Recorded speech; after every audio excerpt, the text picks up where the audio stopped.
You've been journaling for months, maybe years. Every morning, you write 3 things you're grateful for. You dump your thoughts onto pages, you analyze your problems in detail, you set ambitious goals and visualize your ideal future. The writing feels good, it feels productive, it feels like you're working on yourself.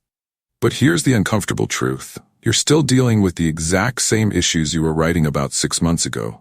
Your anxiety hasn't decreased. Your relationships haven't improved. Your goals remain fantasies. Your problems persist, despite all that thoughtful reflection. You're caught in what we call the journaling trap, mistaking emotional relief for actual progress. Here's what's really happening.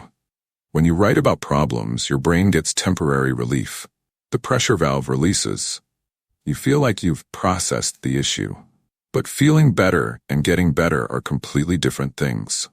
Traditional journaling approaches have hidden flaws that keep you stuck. Gratitude lists become mechanical exercises where you run out of meaningful things to appreciate. Morning pages turn into mental dumping grounds that rehearse the same worries daily. Problem-focused writing becomes endless analysis that never leads to solutions. You're not broken. Your desire to grow isn't wrong. You just need a better system. Real transformation requires 4 phases that most journaling completely skips. Systematic reflection, root cause analysis, strategic experimentation, and practical integration. Instead of just writing, "I'm stressed about work," you'd trace that stress back to its real causes. Maybe it's not actually about work. Maybe it's about saying yes to requests without checking your calendar, which stems from fear of disappointing others, which connects to deeper beliefs about self-worth. Instead of just setting goals like exercise more, you design specific experiments. For 2 weeks, I'll try 10 minutes of morning movement to test whether timing affects consistency. Then you'd measure results and adjust based on what actually works for your life. Instead of hoping insights will magically create change, you'd build successful experiments into sustainable systems. You'd modify your environment, adjust your routines, and create conditions where positive changes happen automatically. This systematic approach transforms journaling from a feel-good exercise into a change creation tool. You stop being a passive observer of your patterns and become an active designer of your experience.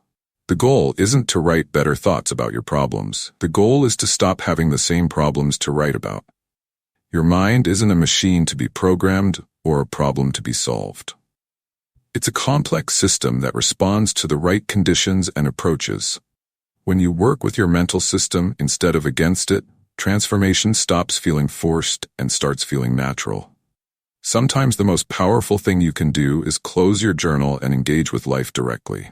Not every situation needs analysis. Some challenges require action, skill development, or environmental changes rather than understanding. The difference between people who get stuck in endless self-improvement cycles and those who create lasting change isn't intelligence or willpower. It's knowing when to reflect, when to experiment, when to act, and when to seek support. You have everything you need to begin.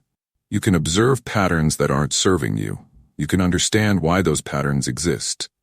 You can design experiments to test new approaches, and you can integrate what works while discarding what doesn't. The question isn't whether you're capable of change. You are. The question is whether you're ready to move beyond feeling productive about your problems to actually solving them. Your journal is waiting. But more importantly, your life is waiting.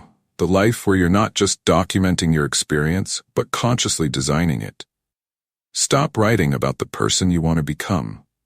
Start building the systems that make becoming that person inevitable. Your transformation begins with your next choice.